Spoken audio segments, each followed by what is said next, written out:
Bonjour à tous, très heureux de vous retrouver pour votre super top 5 du jour. On est sur l'hippodrome de Vincennes ce dimanche 1er février avec au programme le prix de l'Île-de-France, un groupe 1 au trot monté pour trotteurs de 4 à 11 ans, inclus Hongre exclu, qui va se jouer sur les 2175 mètres de la grande piste. La dernière fois que cette épreuve a été support d'événement, c'était lors de la victoire d'Alain Desmolles. Ça remonte un petit peu.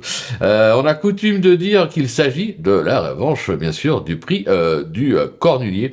Le plateau est superbe. Mais avant de vous délivrer mon pronostic, ne passez pas à côté du challenge Genibet avec 3000 € à la clé. Pour ce faire, vous devez remporter 9 paris sur 9 courses différentes sur les réunions de Vincennes et ou Léopardton durant le week-end. Comme toujours, conditions règlement sur le site de Genibet. Vous pouvez également bénéficier jusqu'à 250 € de bonus de bienvenue en vous inscrivant sur le compte, ouvrir un compte, Genibet, bien évidemment. Vous pouvez également aller nous retrouver sur nos différents réseaux sociaux et notamment TikTok et vous abonner à notre chaîne YouTube. C'est gratuit, il suffit d'activer toutes les notifications. Pour ça, vous allez cliquer dans la cloche. Vous pouvez également retrouver notre ami Flo Gautreau et ses pronos sur les réseaux sociaux. Allez, sans plus attendre, il est temps quand même de parler de mon pronostic. Et restez bien avec moi jusqu'à la fin de l'émission pour connaître mes impasses. Alors en tête, le 14, Ina Durib, le numéro 9, Jéroboam d'Érable, le 11, It's Dollar Maker, le 6, King Game, le 15, Idéal Duchesne, hélas, Élégance, Chronos, ouais, j'ai tenté un petit coup. On passe à l'analyse, allez, c'est parti avec ma pépite, le 14, Ina Durib.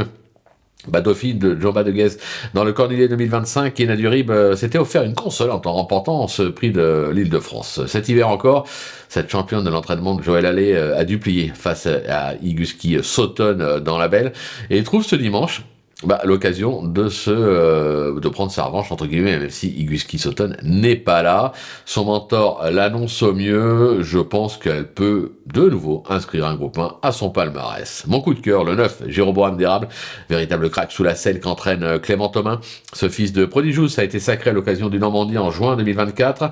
Il vient s'octroyer une probante 3e place dans le Cornulier. À mon sens, il ne doit pas descendre du podium. Le Bois d'écurie, le 11, It's Dollar Maker, qui a fait sensation sur ce parcours en s'imposant de bout en bout dans le Reynolds, c'était début novembre. Il a pris l'option d'attendre dans le Cornulier avant de forcer dans la montée et prendre le meilleur, mais sans pouvoir aller au bout. Revenir sur plus court, ce dimanche, va l'aider dans sa tâche. Le repéré, ce sera une repérée, le 6 Kingham, qui a vite pris le galop dernièrement dans le Cornulier, une course à vite oubliée. Cet élève de Jean-Philippe Monclin a connu son heure de gloire dans le Billy cet hiver. Elle excelle sur le parcours avec déjà 3 succès et 2 accessibles pour 6 tentatives. Elle mérite d'être rachetée en confiance. Le coup de poker maintenant avec le 15, Idéal Duchesne, qui n'a plus à faire la preuve de ses qualités avec notamment sa 3e place dans le Cornulier en 2024. Cet hiver sous la selle, c'est une 2e place dans le Paul Bocquet et une 3e place dans le Jules Laumonier, une 5e place dans le Cornulier. Elle excelle sur le parcours, une fois de plus, elle doit répondre présente. Et enfin, ma petite trouvaille, l'As Élégance Chronos, qui est un trotteur pluridisciplinaire qui, après avoir séduit par ses perfs attelés en Scandinavie et en France, a prouvé qu'elle possédait également des moyens montés. Elle s'est imposée lors de son unique tentative sur le parcours. Elle n'a rien à perdre et aura surtout pour elle d'être pilotée par le crack jockey Alexandre Abrivard. Attention, elle peut pimenter les rapports. Pour mes impasses, ce sera le numéro 5, Gold Voice, qui reste pour moi un tour en dessous à ce niveau. J'écarte également le 13, Hirondelle du Rib, qui possède certes un gros moteur, mais tarde à refaire parler d'elle. Pour moi, elle est un petit peu vieillissante. Voilà, tout est dit ou presque. Maintenant, c'est à vous de jouer. Sans oublier que sur Genibet, on peut jouer justement en fractionné. Alors, bon jeu à tous et rendez-vous dès demain pour un nouveau Super Top 5, direction l'hippodrome de Cannes-sur-Mer.